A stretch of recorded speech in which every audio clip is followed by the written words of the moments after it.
Então hoje nós estamos no nosso segundo estudo da série que nós começamos na semana passada, no livro do profeta Oséias. Então vamos abrir a nossa Bíblia, lá no livro do profeta Oséias, no capítulo 1. Na semana passada nós nos limitamos ao primeiro versículo deste primeiro capítulo, né? E hoje nós vamos olhar para os dois seguintes.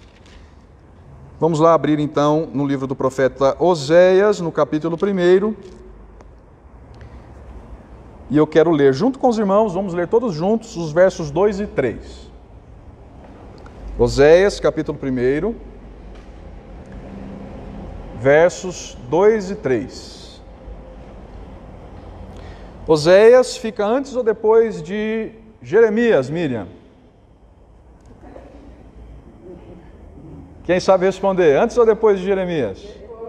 Depois. Antes ou depois de Miqueias? Antes. Antes ou depois de Lamentações? Depois, isso mesmo. Então vamos lá. Oséias, capítulo 1, versos 2 e 3. Todos acharam? Vamos ler todos juntos? Vamos lá.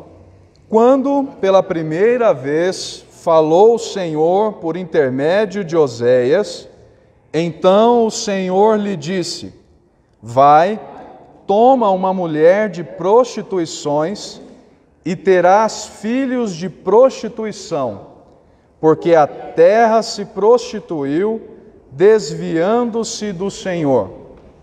Foi-se, pois, e tomou a Gomer, filha de Diblaim, e ela concebeu e lhe deu um filho. Até aqui, meus irmãos. Como eu disse, nós já oramos com a nossa irmã Marli, não é? No início do estudo. Nós estamos no nosso segundo estudo dessa série que começamos na semana passada, na quarta-feira passada, no livro do profeta Oséias. E o que é que nós vamos fazer hoje? Quais são os nossos objetivos, ou o nosso objetivo mais amplo para esse segundo estudo, para esse nosso segundo encontro? O que é que nós vamos fazer hoje? Qual é o nosso objetivo aqui? Entender o trecho que nós acabamos de ler, Oséias capítulo 1, versos 2 e 3, extraindo dele as lições práticas, as lições da sua mensagem para a nossa vida hoje, para a nossa vida no dia de hoje. E de que maneira nós vamos fazer isso? Qual é o nosso plano de estudo? 4 momentos estão previstos aqui para esse nosso estudo, não é? Para esse nosso encontro. Primeiro, uma brevíssima recapitulação do que nós vimos no estudo passado, e aí nós vamos falar sobre o estranho chamado de Oséias, sobre o qual nós lemos aqui agora no verso de número 2, e já já nós vamos entender o porquê dessa qualificação aqui, ó, estranho chamado de Oséias, para que num terceiro momento, nós falemos sobre a obediência do profeta em relação a esse chamado que recebeu da parte do Senhor, e aí por fim, num quarto e último momento, façamos assim algumas aplicações práticas. Extraiamos desse trecho que nós acabamos de ler algumas aplicações práticas para a nossa vida hoje. Está aqui o nosso plano de estudo, é o nosso esboço para a noite de hoje, nessa quarta-feira em que aqui nos reunimos. Então vamos lá para a primeira parte, uma espécie de recapitulação, bem breve, bem rápida. O que é que nós vimos na semana passada? Aqueles que estiveram aqui conosco podem nos ajudar nessa parte. O que é que nós já vimos? Primeiro, que muito pouco se sabe sobre o profeta Oséias. E aí os irmãos devem se lembrar de tudo aquilo que nós já estudamos acerca de outros profetas aqui. O foco está na mensagem do livro, e não tanto na pessoa do profeta. É por isso que em livros proféticos, como é o caso desse aqui, um dos profetas menores, nós não encontramos muitas informações a respeito do profeta em si. Ou seja, nós não temos muitas informações biográficas. Isso também se aplica ao caso de Oséias.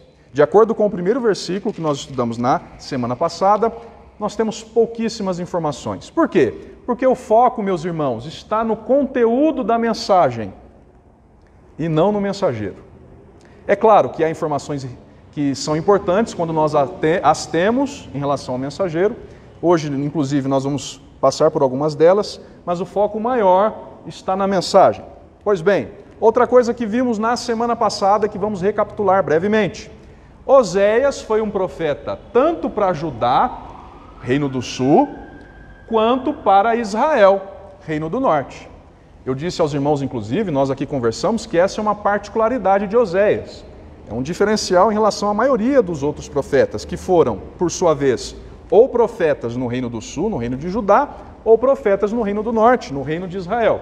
No entanto, nós precisamos nos lembrar que as suas palavras mais urgentes e fortes foram dirigidas a Israel, ao último dos reinos listados aqui, que cronologicamente foi o primeiro a cair, foi o primeiro a ser invadido por um povo inimigo. Aliás, qual foi mesmo o povo que levou cativo os israelitas, o reino do norte? A Assíria. A Assíria. E Judá, o reino do sul?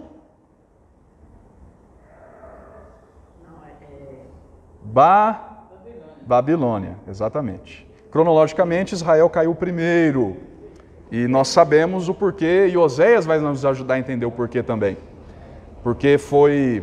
Enfim, nós vamos chegar lá.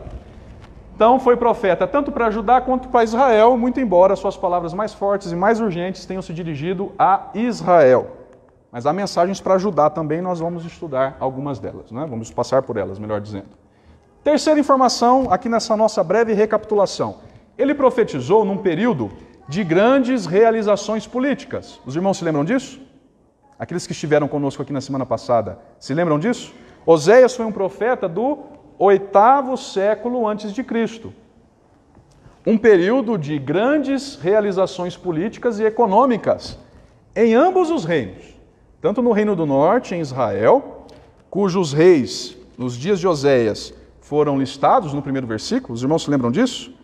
Uzias, rei do sul, né? Melhor, no reino do norte, Israel, Jeroboão II, filho de Joás, quanto o reino do sul, Judá, também experimentava, nos dias de Oséias, grandes realizações políticas e econômicas. Aí sim, Uzias, Jotão, Acás e Ezequias. No entanto, apesar do tempo de florescimento político, florescimento econômico, a situação espiritual e moral era decadente. Até porque, meus irmãos, aí está a razão de ser do chamado profético de tais homens. Lembrem-se, os profetas não trazem novidades. Eles pregam o retorno à lei. Eles anunciam, por meio das mensagens que são entregues pelo próprio Deus a eles, o retorno, a necessidade do retorno à lei, a necessidade do retorno aos parâmetros da aliança de Deus com o seu povo. Não são coisas novas, eles não dão mandamentos novos, eles pregam a necessidade do retorno àquilo que Deus já havia revelado na lei. Então vejam que nós temos aqui 3 breves pontos de recapitulação e, por fim, o que é que nós vimos na semana passada, que são 2 os temas principais desse livro. Primeiro deles, a infidelidade do povo para com a aliança de Deus com o seu povo. E, por fim, o segundo tema principal, o amor pactual e incondicional de Deus. São essas informações que nós precisamos ter em mente agora, fresquinhas, por isso, daí a razão de ser da recapitulação, para que a gente avance para os 2 versos seguintes que nós acabamos de ler. Então vamos voltar os nossos olhos para o verso de número 2 e vamos ver aqui o que está chamado de estranho chamado do profeta. Vamos ver um pouquinho como se deu esse chamado do profeta e o porquê dessa qualificação aqui, um chamado um tanto quanto estranho, um tanto quanto inusitado. Vamos lá, vejam o que diz o verso 2 que nós já lemos. Quando, pela primeira vez, e essa é a versão revista e atualizada, falou o Senhor por intermédio de Oséias, então o Senhor lhe disse: vai, toma uma mulher de prostituições e terás filhos de prostituição, porque a terra se prostituiu, desviando-se do Senhor. Primeira informação importante que nós podemos extrair desse segundo verso. Aqui, meus irmãos, está o início do chamado profético de Oséias. O que eu quero dizer com isso? Que lá, a construção na língua hebraica original sugere que foi exatamente aqui que Deus o chamou para esse ofício específico. O que isso quer dizer? Que Oséias não era já um profeta em exercício quando Deus lhe chamou para esse desafio aqui, assim digamos. Oséias não era já um profeta conhecido no seu tempo, quando Deus lhe deu essa incumbência de se casar com uma mulher de prostituições. Lá na língua hebraica, tudo nos sugere que é exatamente aqui que se dá o início do chamado desse homem, chamado Oséias, denominado Oséias. A forma como nós lemos isso aqui, ó, o Senhor lhe disse, estão vendo aqui? Lá na língua original hebraica sugere que foi a primeira vez que Deus dirigiu a palavra a este homem, o comissionando para ser um mensageiro, o comissionando para ser um profeta. Era novo. E o que nos diz que ele era novo? O fato dele não ser casado ainda. Deus está chamando ele para se casar. Né? É a missão que Deus dá nesse comissionamento. E o fato dele não ser casado, portanto, até então, nos dá a dica de que ele era novo. Dizem os estudiosos que cerca de 20 anos. Era a idade média com a qual, segundo os estudiosos, com a qual se dava o casamento naquela época e naquela cultura. Evêncio? Tem um princípio que nos leva ao texto também, até ficar primeira vez que o Senhor estava falando com ele. Então ele não tinha experiência, vamos trazer na nossa linguagem, ele não tinha experiência nenhuma. Nenhuma como profeta. Que é profissional, que eu aprendi, ele não tinha vícios de comportamento. Ele ouviu a palavra do Senhor, ele não tinha motivo, ele não tinha parâmetro para reclamar. Por que, Senhor, que tem que ser assim? Por que, Senhor, que tem que ser essa mulher? E a minha família, o que ele vai dizer? Ele não tinha parâmetro de relacionamento com Deus. Então o Senhor o chama pela primeira vez e ele vem do jeito que ele estava, sem nenhum vício de linguagem, sem nenhum vício de comportamento. Aí ele ia falar exatamente do jeito que Deus falou com ele, sem arrumar nada. Isso. E aí, meu irmão, é importante lembrar que se Deus se dirige a ele para chamá-lo, é porque ele se destacava positivamente em relação aos demais. Não que ele fosse merecedor da chamada, porque ninguém, eu estava até conversando com o Henrique agora há pouco, né, sobre isso, ninguém é suficiente para a obra de Deus, né? Nenhum de nós é suficiente para essas coisas. É o que diz, por exemplo, o Novo Testamento. Mas em termos do aspecto moral, exatamente, do nível em que estava a ordem moral e espiritual nos seus dias, nos dias de Oséias, nós vamos ver até pelo fato dele obedecer à chamada desafiadora de Deus, que era alguém temente a Deus, obviamente. Não é?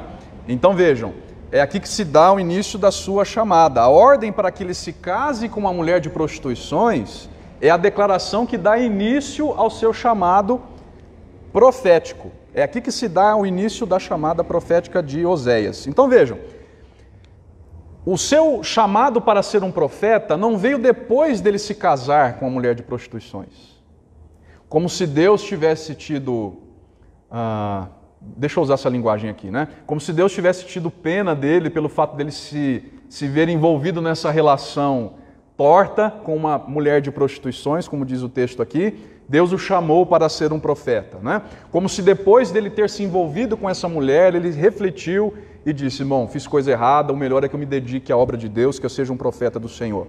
Não, ele se casou com a mulher por causa da chamada profética. O casamento com essa mulher é a razão de ser da sua chamada profética. É o conteúdo inicial da sua chamada profética. A sua chamada profética é inaugurada a partir desse comando, um tanto quanto curioso, da parte do Senhor. Vai, toma uma mulher de prostituições e terás filhos de prostituição. Vejam que chamada profética inusitada. Como foi a de Isaías, por exemplo? Isaías viu o Senhor assentado no alto e sublime trono, teve uma visão do Senhor, um sonho. E aí, né? E ele disse, quem há de por nós? A quem enviarei? Veja a chamada. E aí Isaías responde, estou pegando um caso aqui como exemplo. Mas vejam como é totalmente diferente a chamada de Oséias. O Senhor o chama para desempenhar uma função específica, se casar com uma mulher de prostituições. E aqui está a razão de ser do seu chamado ministerial, do seu chamado profético, melhor dizendo. Marli. Mas sabe o que me chama a atenção? E parece que Oséias já tinha um relacionamento com Deus assim, muito próximo. Porque ele chama Mas ele fala por quê? Porque até se prostituiu. Então, Oséias já teria que entender quem era essa terra, quem era essa nação, e o que a nação fez para que ele tivesse o dever de casar com essa prostituta. Será que não? É isso. A indicação, irmã, de que nós temos aqui um crente, obviamente. Não, indicação não, é certeza que nós temos aqui um crente. Mas o que eu quero dizer é o seguinte: há indicação aqui de que nós temos no texto mais do que um crente, mas alguém totalmente disposto a obedecer, um crente totalmente obediente à voz de Deus. Vejam, são coisas diferentes. Jonas também era um crente. Mas quando a chamada profética chegou a ele obedeceu prontamente? A chamada específica para anunciar a Nínive aquilo que Deus queria que ele falasse, ele obedeceu prontamente? Não. E aí o relato lá do seu livro é todo esse drama dele fugindo, né? E depois, os irmãos já conhecem toda a história. Mas enfim, com Oséias não há nenhum tipo de questionamento. Ele recebe essa chamada um tanto quanto inusitada, é o que dá início à sua chamada profética, e nós vamos ver daqui a pouco, quando olharmos para o verso de número 3, que ele prontamente responde. Porque eu estou aqui relacionando, não sei, até se tem alguma coisa a ver, mas você falou, no início você trouxe de tema e de explicação. Então, quando essa igreja aqui começou... Vai chegar lá, eu entendi a colocação, irmão. E é bom, essa comparação é boa, porque é exatamente essa a comparação para a qual o Senhor está chamando a atenção aqui. Não, mas eu entendi também o que ela disse, irmã. Eu entendi também o que ela disse. Ela está falando em relação às decisões que nós tomamos diante da soberania de Deus. Por mais estranho que nos pareça a princípio, Deus está sempre conduzindo a história. As informações das duas, em suma, no final se complementam. Entendi ambas. E é bom que a irmã tratou dessa comparação, porque já a gente vai chegar nela. Mas vamos lá. Então, primeira informação digna de importância, obviamente, não é de mais importância, digamos, é que aqui está o início do chamado profético de Oséias. Como o texto deixa claro, foi pela primeira vez aqui que Deus falou com ele, o chamando para esse ofício específico e já lhe encarregando dessa missão um tanto quanto estranha. Segunda informação importante. Vejam, a ordem que Deus dá para o profeta é para que ele se case com uma mulher de prostituições. O que isso significa, hein? Lá na língua hebraica, irmãos, o sentido literal, literalmente, a gente lê o seguinte: mulher de fornicações, prostituições, mulher promíscua, esposa promíscua. A ideia é basicamente esta. E aí, vejam só que coisa, a questão que se coloca não há um confronto moral nisso aí? Pensem, Deus ordenaria a um profeta que se casasse com uma mulher promíscua? Uma mulher de fornicações? Uma mulher de prostituições? Como pode isso, minha irmã? Como entender essa ordem? E vejam, meus irmãos, antes de pensarmos sobre isso, pense nessa questão aqui. O texto está falando de uma esposa que depois do casamento se tornará promíscua, ou de uma mulher promíscua com a qual Oséias tem que se casar para se tornar a sua esposa? Vou facilitar. Ela se tornará promíscua depois de se casar com Oséias, ou ela já era promíscua à época em que Oséias recebeu a ordem de se casar com ela? O que vocês acham que o texto está dizendo? À primeira vista, quando nós lemos que ela já era promíscua. E é exatamente essa a ideia do texto. O texto está dizendo, meus irmãos, que o estado atual dessa mulher com a qual Oséias é comissionado a se casar já deveria ser esse. Uma mulher de fornicações, uma mulher de um passado de relações sexuais ilícitas. Essa é a ideia. Um passado totalmente pecaminoso, sujo, não é? Nesse sentido aqui. É o que o substantivo aqui, prostituições, diz, não é? Mas vejam, não há um confronto moral nisso aqui? O que vocês acham? Como entender essa ordem de Deus? Deus ordenaria a um profeta, a alguém que ele está separando para anunciar a sua mensagem, casar-se com uma mulher promíscua? Alguém que já tinha várias experiências em atividade sexual ilícita? Se ele estivesse na igreja, ia ser disciplinado. Ia ser disciplinado se estivesse na igreja, irmão? Pastor, esse princípio está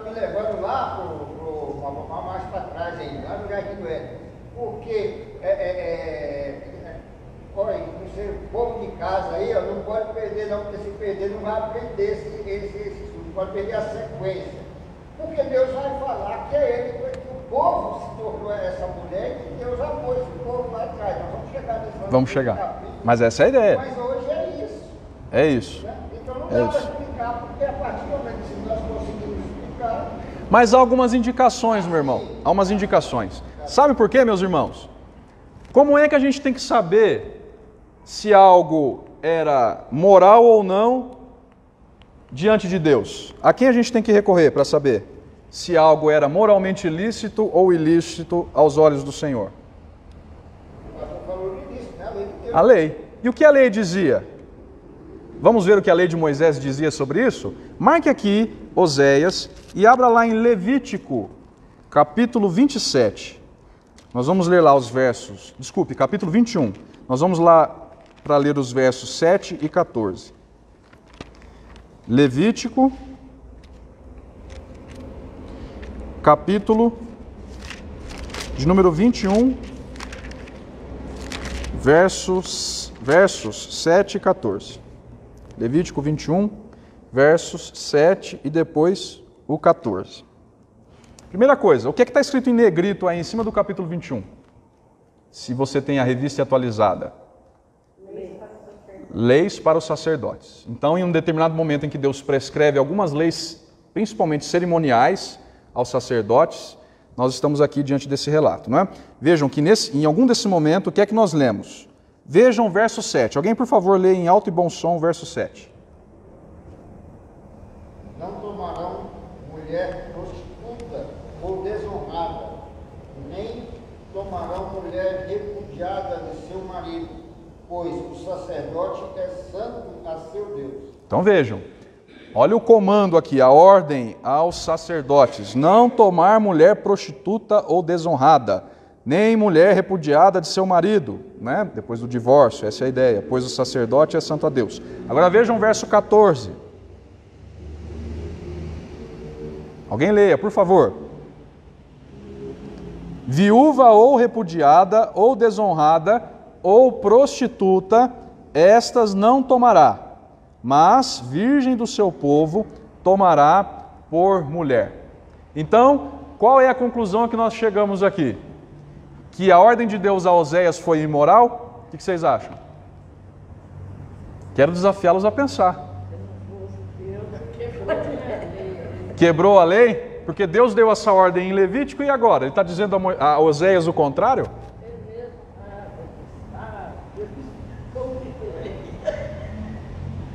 A grande chave para a resposta é a seguinte: Oséias está sendo chamado para ser sacerdote?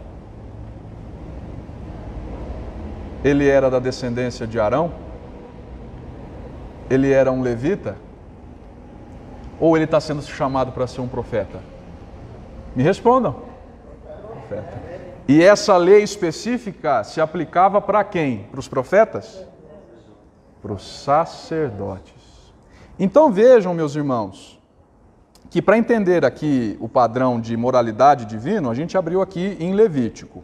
Mas, diante do que nós acabamos de ler, o que é que fica claro? Que a menos que o noivo fosse um sacerdote, não era ilícito o casamento de um crente com uma prostituta. A menos que esse crente fosse um sacerdote. O casamento de um crente com uma prostituta não violava a moralidade divina. Estão entendendo o que eu quero dizer ou não? É o que a lei diz aqui. Muito pelo contrário, meus irmãos. A atitude, em vez de quebrar o padrão divino de moralidade, era uma manifestação de graça. Era uma manifestação de favor imerecido. De se casar com alguém a despeito do que aquele alguém fazia, nesse caso aqui, prostituição. E isso, vejam que isso já diz muito sobre a mensagem do livro. Porque a mensagem do livro é exatamente essa, é um dos temas centrais, não foi que nós vimos? Deus ama o seu povo a despeito daquilo que o seu povo faz. A despeito das obras do seu povo. Isso não quer dizer que Deus não leve em consideração as obras do seu povo. mas Deus ama o seu povo a despeito do que o seu povo faz. Então vejam que não quebra o padrão divino de moralidade, o casamento, a ordem que Deus dá a Oséias. Pelo contrário, já é uma manifestação de graça. Agora o problema é, quem é que está disposto a manifestar graça assim? A ponto de se casar com uma mulher de prostituições, que é o que o texto diz. Oséias estava. Oséias estava. A manifestação da graça é individual. Nesse caso, sim. É só para prostituir. É, A graça de Deus. isso. Mas a analogia no livro é sempre essa. É como se a prostituta, e depois nós vamos ver que os seus filhos representassem o povo de Deus e o profeta representasse o amor incondicional de Deus pelo seu povo. Porque nós veremos, irmã, que apesar dos erros dessa mulher, o profeta vai estar sempre lá, disposto a perdoá-la e a trazê-la de volta. Sob o comando de Deus, sob a ordem de Deus. Mostrando na sua própria história pessoal que, a despeito dos erros do seu povo, Deus está sempre lá com seu amor pactual, chamando o seu povo de volta, trazendo o seu povo de volta ao caminho. Estão entendendo a ideia aqui, meus irmãos? Então vejam que não há contradição aqui em termos morais. Somente ao sacerdote era proibido o casar-se, o se dar em casamento com uma mulher prostituta, não é? Com esse passado de envolvimento com atividade sexual ilícita. Mas vejam que a gravidade do chamado de Oséias, que a estranheza com a qual a gente olha para esse chamado, é ainda mais profunda. Porque vejam a continuação do verso 2. Não basta casar-se com uma mulher de prostituições. Essa não era toda a ordem. Olha lá o que diz o verso 2. Vamos voltar lá para Oséias, capítulo 1, e vamos ver o que diz o verso 2. Quando pela primeira vez falou o Senhor, está lá em cima, não é? Por intermédio de Oséias, então o Senhor lhe disse: vai, toma uma mulher de prostituições, é a primeira parte da ordem. Mas olha, continua. E terás filhos de prostituição. A ordem é ainda mais ampla. Não se limita a só casar-se com uma mulher de prostituições. O que, convenhamos, já seria um baita de um desafio, não é? Mas não bastava. Vejam, há filhos envolvidos na história. A ideia, meus irmãos, lá na língua hebraica original, é a de que a ordem de Deus é a seguinte: Oséias, vai, toma uma mulher de prostituições e seus filhos de prostituições. Quando nós lemos aqui na Revista Atualizada, qual é a ideia que nós temos? A ideia é a de que Deus está dizendo para Oséias, basicamente é essa, se vocês leem como eu estou lendo aqui: toma uma mulher de prostituições e terás filhos de prostituições. Qual é a ideia básica aqui que essa tradução nos dá? Que primeiro Oséias ia ter ela como mulher e a partir daí teria filhos com ela, não é isso? É a ideia básica. Mas lá na língua hebraica original, o que melhor sugere, a tradução que fica mais adequada ao que nós lemos lá, está lá na Revista e Corrigida. É o fato de que essa mulher já tinha filhos. Lá na Revista e Corrigida nós lemos o seguinte, se alguém tiver a versão aí pode ajudar a consultar. Toma uma mulher de prostituições e filhos de prostituições. E não, e terás filhos de prostituições, mas toma uma mulher de prostituições e filhos de prostituições.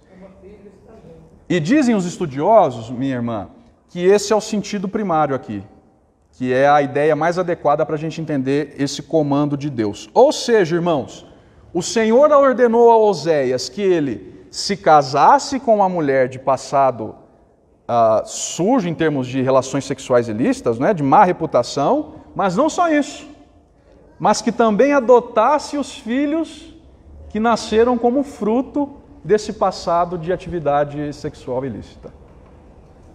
Não só se casasse com ela, mas também adotasse os seus filhos como que foram frutos desses relacionamentos promíscuos. Então vejam que a abnegação de Oséias é maior do que nós costumamos a pensar. Ele não só tinha o dever, né, sob o comando de Deus, de se casar com essa mulher, mas também de adotar os seus filhos. Nós veremos, a partir do verso de número 3, que Oséias também vai ter filhos com ela. Nascerão filhos a partir desse casamento. Mas quando a ordem vem para que Oséias a tome como mulher, também vem junto a ordem para que ele adote os filhos dela, os filhos que nasceram das suas relações promíscuas anteriores. Então vejam que aqui como se nós tivéssemos no livro 2 grupos de filhos, né? O primeiro, os filhos daquela mulher pré-casamento, e os filhos pós-casamento, a respeito dos quais o texto vai falar. Olha lá o finalzinho do verso 3, que nós já lemos. Finalzinho do verso 3. E ela concebeu e lhe deu um filho. Ou seja, Oséias vai ter filhos com ela.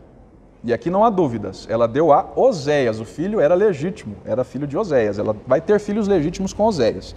Mas Oséias, quando se casou com ela, teve de tomar também, além dela, uma mulher de prostituições, os seus filhos, oriundos das relações promíscuas anteriores dela. Pastor, eu não sei como é que nós vamos chegar, quando né, que nós vamos chegar nesse ponto, mas se a gente olha com minúsculo assim, o texto, a gente visualiza essa mulher, o povo e o profeta Deus. Esse é um negócio que não é tão simples de entender. Eu vou parafrasear assim, esses filhos que ela já tinha, como os acusos do Velho Testamento, os que estavam lá sob a lei, e os que teve com Oséias, os que estão no Novo Testamento da graça. E nós vamos chegar num capítulo mais na frente aí, que é quando ela abandona ele volta para comprar. Isso. Deus manda e ele vai lá e tem que comprar de volta. O prostíbulo novamente. De volta. A vida primeira de Jesus é essa compra que ele vai fazer. Por isso que eu disse que as pessoas para ele, eu disse que as pessoas não podem perder a sequência, porque senão não vão aprender. Não vão entender. Mas a ideia é essa. Eu não diria, irmão, que há essa distinção entre Antigo e Novo Testamento, mas de fato, tanto a mulher quanto seus filhos simbolizam o povo de Deus, representam o povo de Deus, à medida em que a analogia no livro vai se desenvolvendo e a gente vai entendendo. Pastor, tem um negócio. Quem era esse Oséias? Porque, eu estou achando ele tão, ele não questiona, ele não fala disso. Nós vamos chegar lá, Eu diria que ele é crente, irmão. Foi semana passada, desculpa. Foi. Não tem problema, irmão, não tem problema. Mas eu diria, irmã, que ele é crente. Isso com certeza a gente pode afirmar, era um crente. Mas a gente vai chegar lá, nas aplicações a gente vai falar um pouquinho sobre isso. Não, falou sobre a biografia, a gente falou um pouquinho sobre o que a gente poderia falar sobre a biografia. E está gravado lá, é de fácil acesso. Mas vamos lá, vamos andar, senão a gente vai perder o ritmo aqui. Vejam, agora a questão que a gente pode fazer é, por que isso tudo deveria acontecer? Por que Deus dá essa ordem a Oséias? Para ele se casar com uma mulher promíscua e ainda adotar, tomar junto com ela os seus filhos, frutos dessas relações anteriores, dessas relações promíscuas que ela teve com outros homens. E a resposta, meus irmãos, está no finalzinho. Porque, a explicação, o próprio Deus dá. A terra se prostituiu, desviando-se do Senhor. Qual é a razão disso tudo? O povo de Deus estava em fornicação espiritual, estava em desvio. O próprio Deus diz, a terra se prostituiu. Então vejam que entre outras coisas, meus irmãos, entre outras coisas, essa relação de Oséias com essa mulher de prostituições deveria personificar o tipo específico de relação que o seu povo estava tendo com Deus. O seu casamento, o casamento de Oséias com uma mulher de prostituições, seria uma descrição muito viva, muito eficaz, muito eloquente do relacionamento que o povo do Senhor estava tendo com o Senhor. Deus derramando a sua graça, o seu amor, imerecidamente, e ainda assim sendo traído pelo seu povo. Essa é a ideia aqui. Vejam que, entre outras coisas, Deus queria mostrar ao povo que ele, o povo, não era melhor do que aquela mulher de prostituições. Porque pensem só, muita gente poderia apontar o dedo para aquela mulher. É uma mulher de passado sujo. É uma mulher de passado totalmente promíscuo. E olha só o que Oséias está fazendo. Oséias está se casando com uma mulher dessa, né? Como a irmã disse, né? Como pode? Parece bobo. Mas o que Deus quer mostrar por meio dessa história é que o povo não era melhor do que aquela mulher. O povo não era melhor do que aquela mulher, porque o que aquela mulher fazia na sua vida pessoal, o povo estava fazendo em relação a Deus, em relação ao Senhor. Estava em adultério espiritual. Então vejam, a ideia é mostrar pela história desse relacionamento que o Senhor, apesar de tudo, se mantinha fiel à aliança, como Oséias se manterá fiel à aliança com essa mulher. Então nós já passamos pelo segundo ponto aí, né, pelo segundo momento da nossa aula, que foi entender o chamado um tanto quanto estranho do profeta, certo? Agora vamos ver como ele responde a esse chamado? Nós vimos Deus dando a comissão, vamos ver agora no verso 3 como ele responde. Vejam aí, verso 3. Foi e tomou a Gomer, filha de Diblaim, e ela concebeu e lhe deu um filho. Obrigado, minha irmã. Ou seja, Oséias fez exatamente como Deus ordenou. Olha só que coisa interessante. Isso. Vejam só que coisa interessante. Vejam o verso 3. Os dois verbos. Foi-se e depois tomou.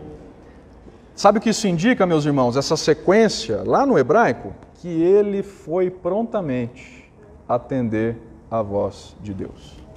Nenhuma demora, nenhum questionamento da sua parte ao Senhor, nenhuma objeção da sua parte a Deus. Ele fez exatamente aquilo que Deus havia ordenado a ele.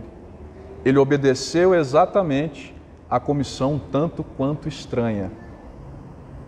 Ele obedeceu prontamente. E aí ele se casou com Gomer, é o que diz o texto. Então veja, Oséias fez exatamente o que o Senhor ordenou, e aí a pergunta é, por que Gomer, filha de Diblaim? Quem é essa pessoa? Nós não sabemos, meus irmãos, mais nada além do que nós acabamos de ler, que ele se casou com essa mulher. É isso, a única coisa que a gente pode afirmar é que ela cumpria os requisitos. Negativos. É que ela cumpria tudo aquilo que Deus havia ordenado para que Oséias fizesse. É isso. Porque vejam, irmãos, Deus não disse na ordem, vá se casar com Gomer. Disse? Não, ele disse, vá se casar com uma mulher de prostituições.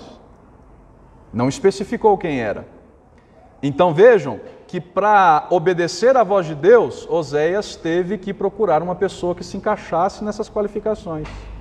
E se Oséias foi capaz de encontrar uma pessoa que se encaixava nessas qualificações negativas, Não foi difícil para você. é porque, meu irmão, outras pessoas também conheciam. Porque o seu caso de promiscuidade era público. Então vejam que Oséias se submeteu à humilhação pública. Não só ele conhecia, outras pessoas também conheciam. A ponto dele ser capaz de distinguir essas características. E que tivesse filhos, né? Então vejam que por obediência, Oséias pôs em risco toda a sua reputação e toda a sua imagem pública. Públicas aqui no caso, reputação e imagem. Por obediência a Deus. Ele não só se casou com uma prostituta, ele se casou com uma mulher de prostituições e também adotou os filhos que aquela mulher havia tido nos seus relacionamentos promíscuos. Você teria coragem de fazer isso hoje, meu irmão? Difícil, não é? Muito difícil. Eu posso dizer para vocês de mim, eu não teria. Como a minha fé é pequena. Não, se a gente for que é Deus que fala com a gente, o problema é que você não vai. Agora, é a graça de Deus que opera em nós, meu irmão. É a graça de Deus operando em nós.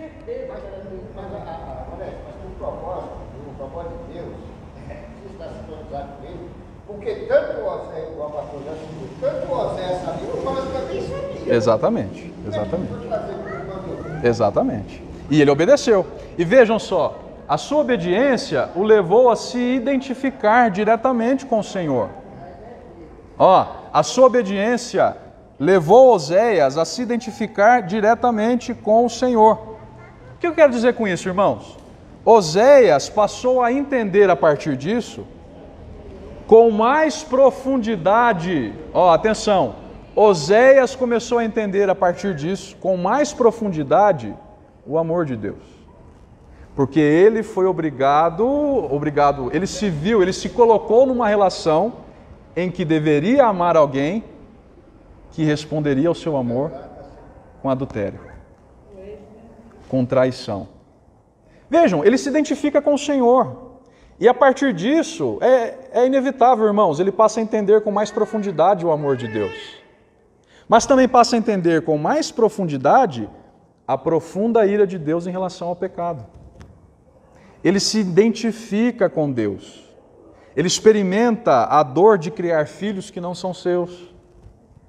Ele experimenta a dor de estar numa relação de aliança com alguém que não é fiel à sua pessoa. Ele se identifica com Deus nesse sentido.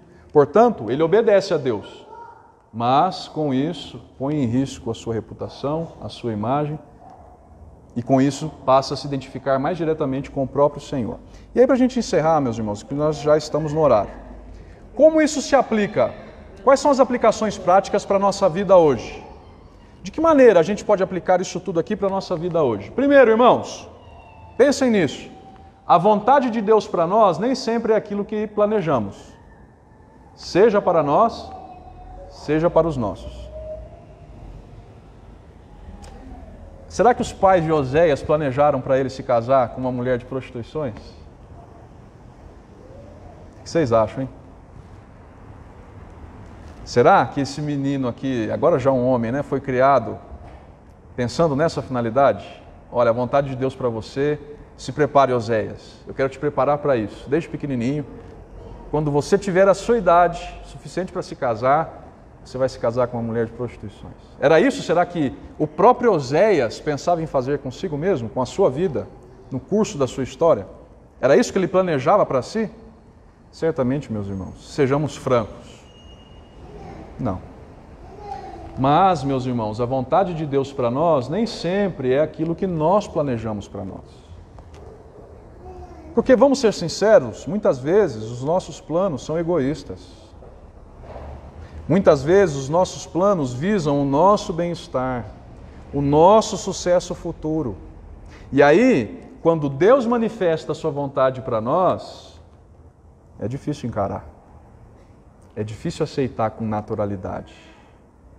É difícil agir como Oséias agiu, obedecer plenamente, sem questionar, prontamente, sem fazer nenhuma objeção. Mas a verdade é que a primeira lição que nós temos aqui é que a vontade de Deus para nós nem sempre é aquilo que nós esperamos. Não é o que diz a Bíblia? O coração do homem pode fazer planos. Mas a resposta vem de quem? Vem desses planos? Vem da concretização desses planos?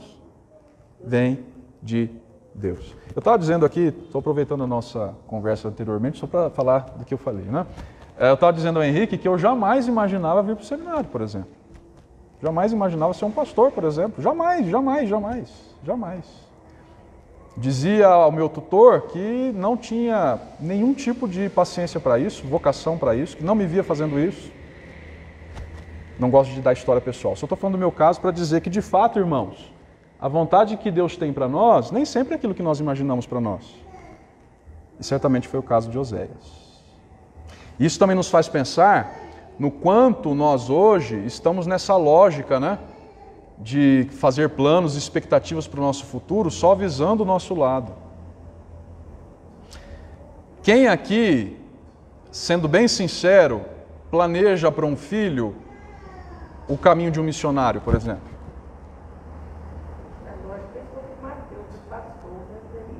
Eu quero que o meu filho seja um missionário. É cada vez mais difícil, Nós formamos nossos filhos para ser bons profissionais. Nós formamos nossos filhos para ser bem colocados, bem quistos no mercado de trabalho. Não é? Nós temos os nossos planos. Mas aí quando Deus revela a sua vontade, olha o choque. É o que nós aprendemos aqui no primeiro momento. Mas há mais lições. Segunda delas. Vejam, o que nós aprendemos também, irmãos, é que se submeter à vontade de Deus implica muitos e sérios custos. A questão, irmãos, não é nem só aceitar a vontade de Deus para nós com naturalidade, sem choque, mas a questão é se nós estamos dispostos também a pagar o custo, não é?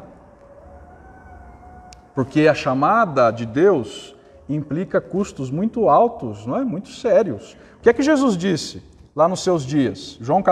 Lucas 14, de 25 a 27. Os irmãos se lembram do que é que Jesus disse nos seus dias? Lucas 14, de 25 a 27. Ele foi bem claro, dizendo: se alguém vem a mim e não aborrece a seu pai, e mãe, e mulher, e filhos, e irmãos, e irmãs, e ainda a sua própria vida, não pode ser meu discípulo. E qualquer que não tomar a sua cruz e vier após mim, não pode ser meu discípulo. Vejam os custos da caminhada com Cristo. Vejam os custos implicados no serviço a Deus. Para Oséias, o custo, ou os custos eram vexame público, vergonha. Imagina esse homem, irmãos, andando de mãos dadas com os filhos. Das relações promíscuas da sua agora esposa. Andando de mão dada com os filhos na rua. E todo mundo vendo aquilo e dizendo: olha lá, não é filho dele. Olha o custo para obedecer à voz de Deus, para obedecer à ordem de Deus. E nós às vezes nos esquecemos disso, que se submeter à vontade de Deus implica muitos e sérios custos. É o que Jesus disse aqui que nós acabamos de ler. Nós muitas vezes aborrecemos o pai, a mãe, a mulher, os filhos, os irmãos, as irmãs, sua própria vida.